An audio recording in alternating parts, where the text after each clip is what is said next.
हरि ओम। जय श्री कृष्ण। राधे राधे।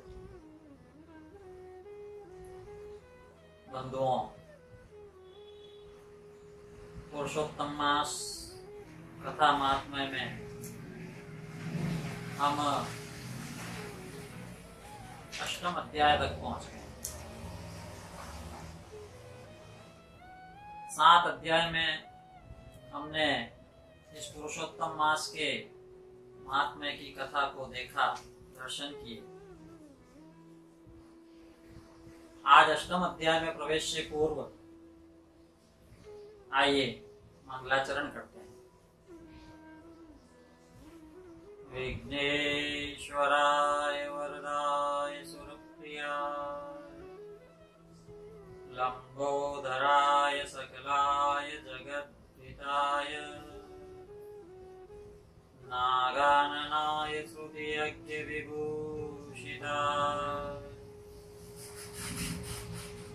गौरीशताय गणनाथ नमो नमस्ते। अखंडमंडलाकारं व्याप्तं येन चराचरम् तत्पदं दर्शितं येन तस्मै श्रीगुरुवे नमः। नारायणं नमस्कृत्य नरं चैव नरोत्तमं देवी सरस्वती व्यासं ततो जयमुदीरये। वन्दे वन्दारुमन्दारम् वृन्दावन विनोदिनं वृन्दावन कलानाथ पुरुषोत्तममद्भुतम् सच्चिदानन्दरूपाय विश्वोत्पत्त्यादिहेतवे तापत्रय विनाशाय श्रीकृष्णाय वयं नमः। श्रीकृष्णाय वयं नमः। श्रीकृष्णाय वयं नमः।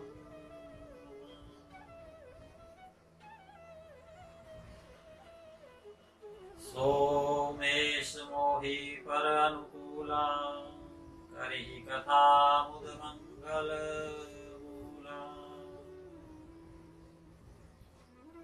जय श्री कृष्ण। बोल पुरुषोत्तम भगवान की जय।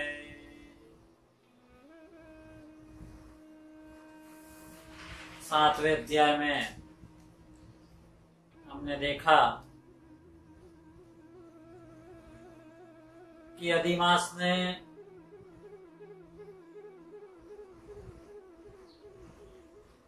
स्वामित्व सौंपा है अपना, या यूं कहें परमात्मा ने स्वामित्व स्वीकार कर लिया। अब अधिमास के स्वामी जो है वो भगवान पुरुषोत्तम है। 8वें अध्याय में जाने से पूर्व ये भी जानना आवश्यक है कि भगवान विष्णु के साथ अधिमास, जो कि अब पुरुषोत्तम मास बन चुका है, वैकुंठ को गया और वैकुंठ में ही निवास करने लगा। यानी पुरुषोत्तम मास कहाँ निवास करता है? वैकुंठ। भगवान विष्णु का सानिध्य प्राप्त कर रहा है। सूत उवाच नारदः कृतवान् प्रश्नं पुनरेव तपोधना विष्णु श्रीकृष्ण संवादम् श्रुत्वा संतुष्टमानस।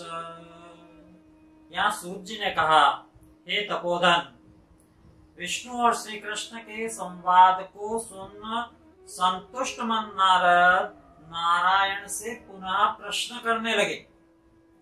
नारद ने पूछा था यहाँ कि श्री विष्णु जब वैकुंठ चले गए अधिमास को साथ लेकर, फिर क्या हुआ? तो यहाँ नारायण उत्तर दे रहे हैं।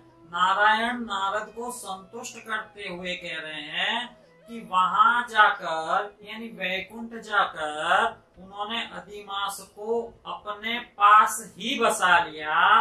मासानाम अधिपो भूत्वा रमते विष्णुना सह, यानी अब वह अधिमास 12 मास का राजा है और वहां विष्णु के पास वैकुंठ में ही निवास करता है।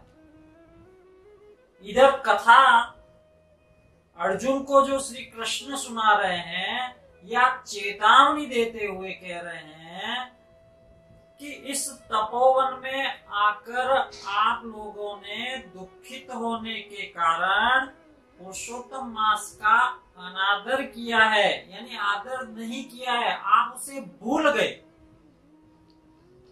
पुरुषोत्तम मास आया, कब आया कब चला गया। आप वहां भीष्म द्रोण कर्ण के भय से इतने संत्रस्त हो चुके हैं और इतने संत्रस्त थे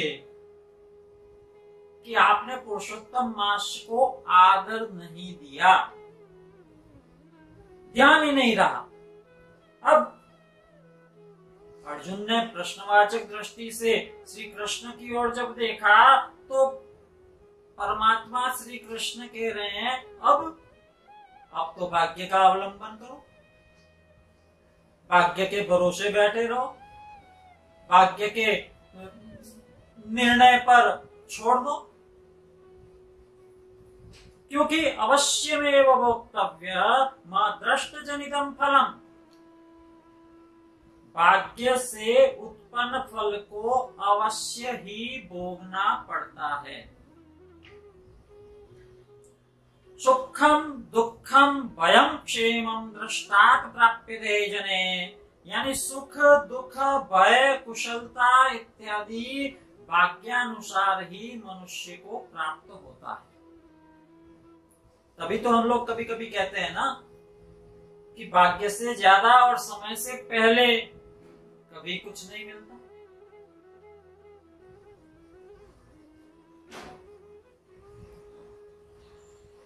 तो अर्जुन विस्मयपूर्ण तरीके से भगवान की तरफ नजर गड़ाए हुए बैठा था।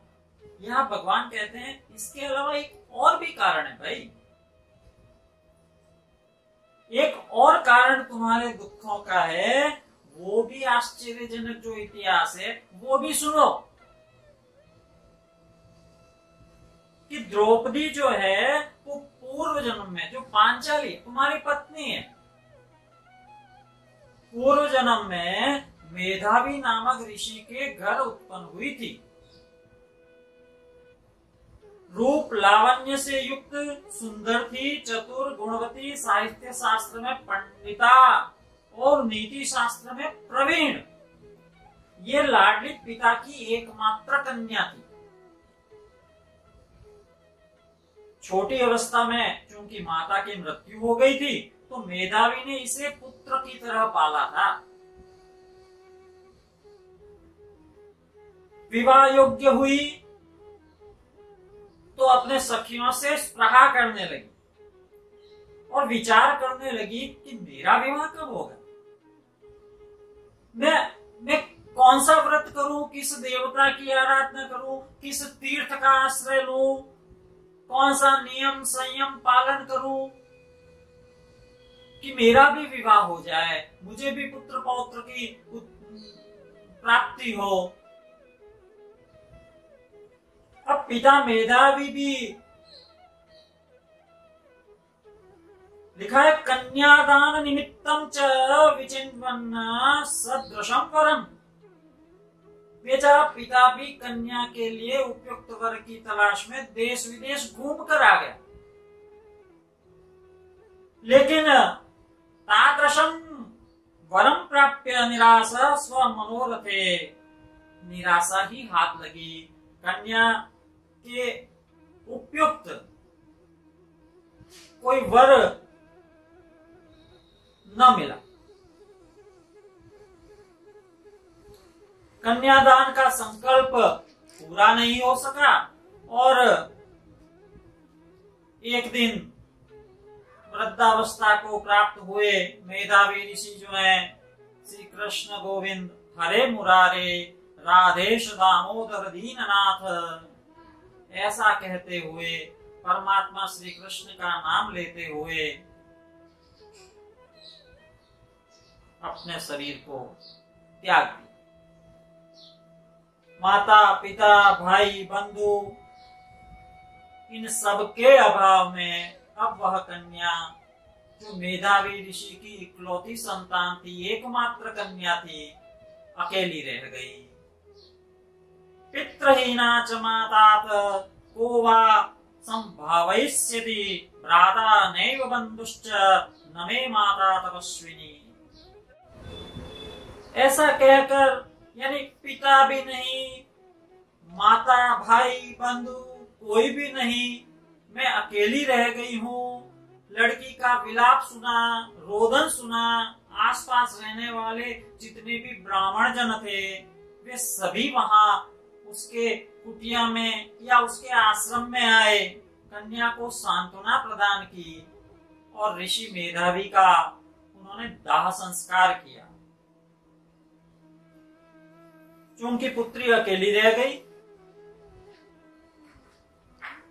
तो लिखा पुत्री निवासम करोच तपोवनेश्विन, वह कन्या अकेली ही उस तपोवन में एकाकी जीवन व्यतीत करने लगी, अकेली रहने लगी। यहाँ अष्टम अध्याय पूर्ण होता है। हम कीर्तन करेंगे, फिर इस अष्टम दिवस की कथा, अष्टम अध्याय को विराम देंगे। श्री कृष्ण गोविंद हरे मुरारी, हे नाथ नारायण वासुदेवा। श्री कृष्ण गोविंद हरे मुरारी, हे नाथ नारायण वासुदेवा। श्री बृहन्नारदीय पुराणे पुरुषोत्तम मास माहात्म्ये श्री नारायण नारद संवारे कुमारी विलापो नामाष्टमोऽध्याय। हरि ओम।